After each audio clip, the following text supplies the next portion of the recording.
Hello, it's Arthur.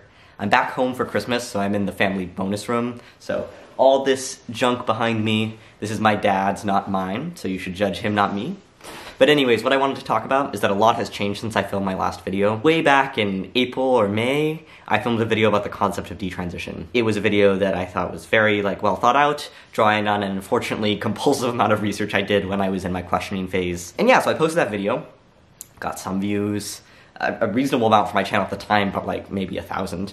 And then all of a sudden, I have no idea why, in December, YouTube decided to really start promoting that video, and I got a lot more views, and that was wild for me. So, I mean, it was a very cool experience. Every day I would wake up with half a dozen new comments that were so thoughtful and so wonderful, and I would literally run down to my mom and to my boyfriend and be like, oh my god, and I would read out a comment. And I was just very touched. I tried to respond to a lot of them. I definitely missed some, and if I missed yours, I'm sorry, but plenty of the comments I missed, I actively appreciated so much and actually read out loud, and I really appreciate you all for sharing your stories. I mean, I love the comments from straight cisgender allies who are just trying to understand more about the concept. I love the comments from detransition people, from trans people, from people who are questioning, from gay people. I mean, all of it. I thought it was amazing. So that was really cool. But the sort of, I guess in hindsight, thing I should have expected was that because my channel was getting promoted a bunch, people from my real life started finding my channel. So I had 4 people from my real life, to my knowledge, probably more, stumble upon my channel. And the first thing I realized is that I need to stop being weird about this, because many of these people reached out to me and were like, oh my god, this is so cool. I just saw a video that you made, great. And I would respond I am so mortified, oh my god, I cannot believe it, I'm so embarrassed. That just made it weird. I don't know why I was responding like that. I mean, I do. I think that you might think, if you watch a lot of my content, that the thing that's embarrassing for me is that I talk about a lot of very personal topics on here. And maybe I'm embarrassed about the fact that someone could click through and see videos talking about my hookups or, about my junk. It's not even that. I'm actually quite open, and if anyone, even a stranger, wanted to talk to me about that in real life, I'm all ears. It's to me, something there's embarrassing about the fact that I view my thoughts as worthy of putting on the internet, and that there feels there's something so narcissistic about this. But, I mentioned that to one of these people, and they were like, hey, I'm a writer, I get it, we all just, self-expression is important, and so anyways, I'm just trying to work on it's okay that I have a YouTube channel, it's not an inherently embarrassing thing. The other thing that I've been thinking about, which might surprise some of you, is the fact that I've been sort of stealth the past handful, 6 months or so. So what is being stealth? Being stealth is when a trans person doesn't disclose their trans status to a significant amount of people in their lives. In the most extreme of cases, this could mean that you fully medically, socially, legally transition, and then move to a new town where no one knows you're trans, where your social network, your professional network would have no clue, and when you date, you're super, super careful with who you tell this information to. In my case, it's a lot more moderate than that, and I wouldn't necessarily refer to myself as stealth. But I've been kind of living this hybrid existence, where my closest friends know that I'm trans, but my professional network does not, and many of my casual friends and acquaintances do not know I'm trans. And broadly, people know that they should not be bringing up the fact that I'm trans in public. So, you might be wondering, okay, if you're cagey with the fact that you're trans and partially stealth, why the hell would you have a YouTube channel? Well, the wild thing is that when I started this YouTube channel, 8 months ago or so, I was not at all stealth. I was entirely out as trans. Everyone in my life knew it. I had this cute little trans necklace that I sometimes look back on in this melancholic way. I had a trans flag that I hung in my room. I talked with everyone in my life about the fact that I was trans. But life was sort of set up in a way that allowed me to transition, both as my transition was going on, but transition from being out to stealth very easily. So let me explain. I started my transition right before COVID hit. I made the decision completely when I was choosing grad schools. I said, hey, this is my new name, and I started my social transition. I started my medical transition in the summer of 2020, and then I headed off to grad school. I arrived at grad school looking like this. Shout out to my housemate's mom for saying, who is that small boy who's living with you? So in some cases I passed as an inappropriately young boy, in other cases I looked like a trans person, and in other cases I didn't pass at all because I was 1 month on T. And I kind of assumed that I would just be out to everyone because everyone I would meet would know that I was trans, eventually at least. But the reality was, because it was the COVID year, I only met my classmates, only my cohort, who will graduate in the same year as me. And the PhD is 6 years, so my cohort is only 1/6 of the entire program. And so they all knew, But because our classes are taken entirely together, so no one in other older years is in my were in my classes, and we're on Zoom, so I wasn't really walking around the department at all. It kept it just to this bubble of people. I didn't even realize, but I started passing more and more, and getting to the point where not only was I passing, but like I was really like cis-passing, and people would just have no reason to assume I was trans. And this hit this turning point when we all got vaccinated. And so we got to meet people who were outside of this tiny bubble that all had to know I was trans because that was the way the situation had evolved. And so I remember very vividly this event where we all went to this barbecue, and this barbecue was hosted by a group of students that was a different cohort and a different program. And I was meeting a bunch of people for the first time.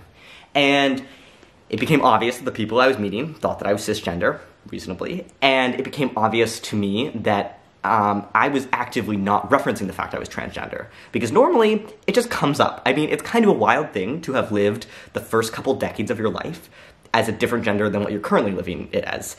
I mean, I was in Girl Scouts, like, I was in a female dorm. My roommates, you know, back in the day were all female. Like, I have a lot of experiences that are rather unique, and I have to kind of actively avoid telling stories related to them if I don't want to reference the fact that I'm transgender. And so I was standing in this group of people, we're all holding our White Claws and like outside with our like barbecue, and there I was, not telling a set of stories, and realizing exactly where I felt comfortable with at that moment. And so I sent this text to my housemates after that barbecue, and I said, hey guys, I guess I've realized, as we're meeting new people, I don't really want to talk about the fact that I'm trans to these new people, and could you guys all not talk about it? And everyone was like, of course. And then over the summer, you know, post-vaccine, pre-Delta, pre-Omicron, all that, I was going to even more of these events where I was meeting people who were in older years in my program, who were in different programs, who were in different schools, meeting tons of people, and I was not telling anyone I was trans. And, you know, people would make comments, like, you know, someone was like, oh, like, did one of your parents give you like a useless white person middle name? Again, obviously I named myself, or like, you know, saying like, oh, your parents must have never worried about you getting pregnant, or like comments about like me having grown up as male, and people would just make all sorts of comments that make it very obvious to me that they're not considering at all the fact that I'm transgender. And I would just roll with it, and I would be like, yeah, like, that's me. And I only told 3 people over that entire summer. No, that's not true. 3 non-trans people.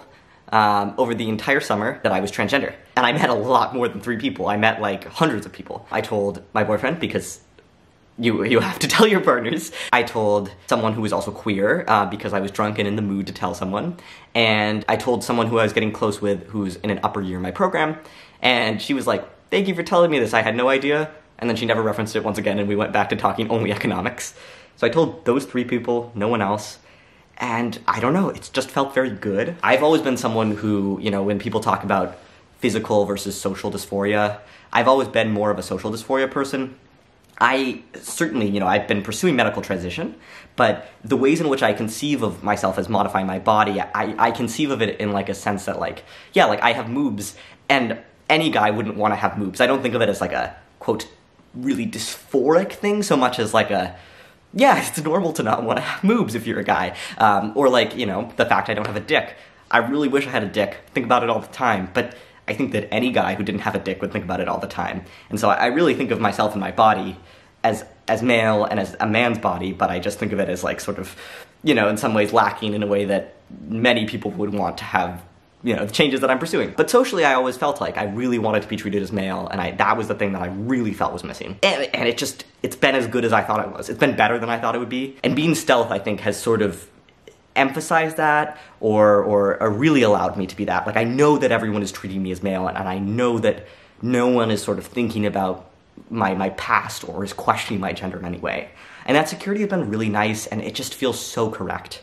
But the thing is I'm a very open person, as you might guess based on the content I post on this channel. Like, I naturally, like, if you get me alone at 2 a.m. and we're talking, even if I met you for the first time that night, you can ask me anything and I will tell you the answer. Like, I am very open. And so it feels so weird to be hiding what is, like, a huge part of me from, like, a ton of people I've been meeting, and people who I think are really great. And it feels weird to be paranoid. Like, there are plenty of people who are in upper years who I met on visit days on Zoom, who have the capability of putting together that I'm trans, because they met someone who was female and now there's someone with the same last name who's male.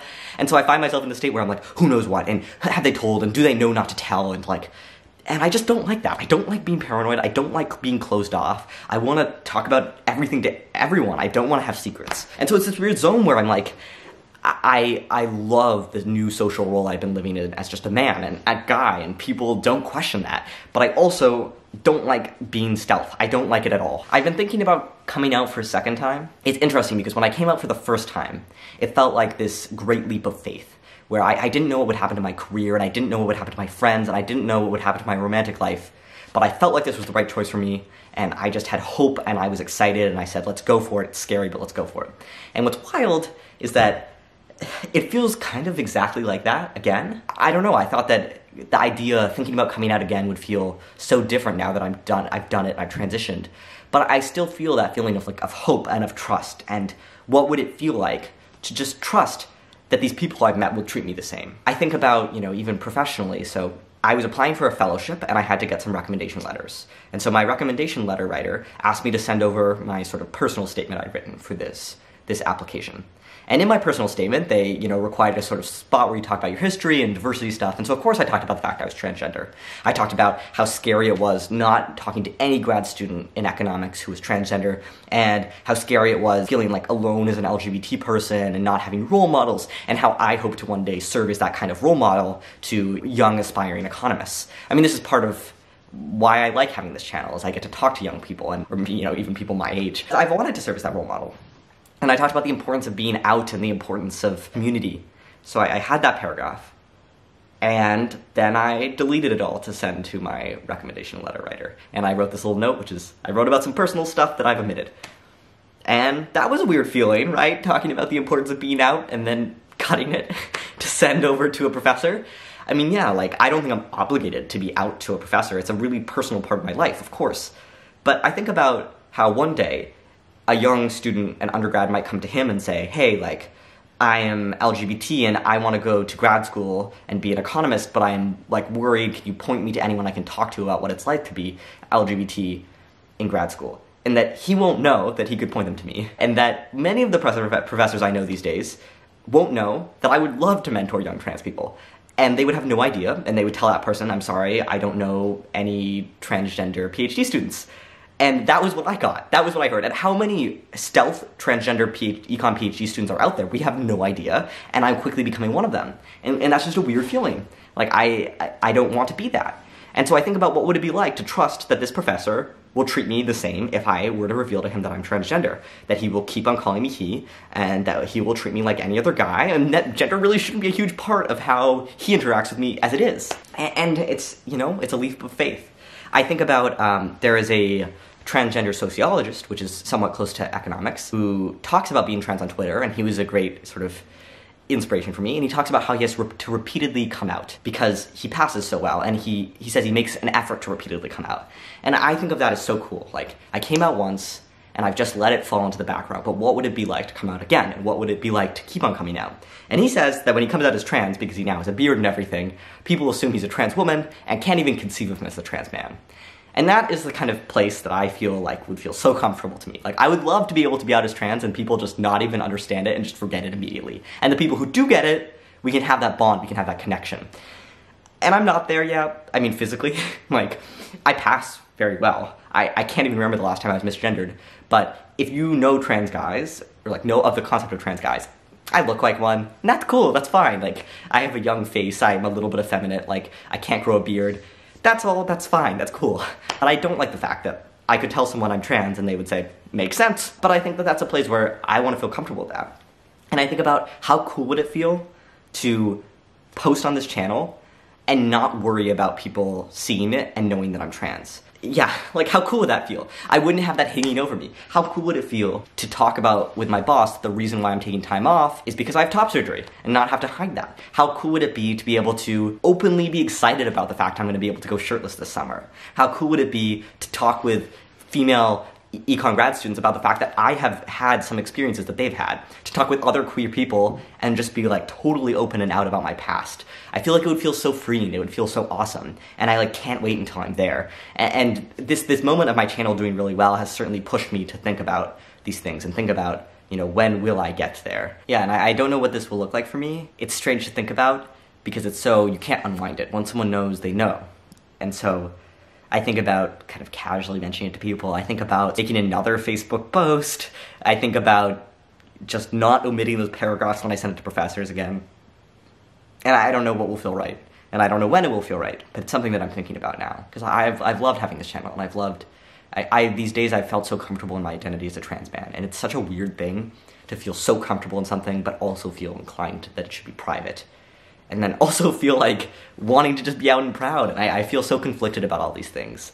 And I think I want to trust, and I want to have faith, and I want to feel that joy that I felt the first time when I came out, and when it worked out totally okay.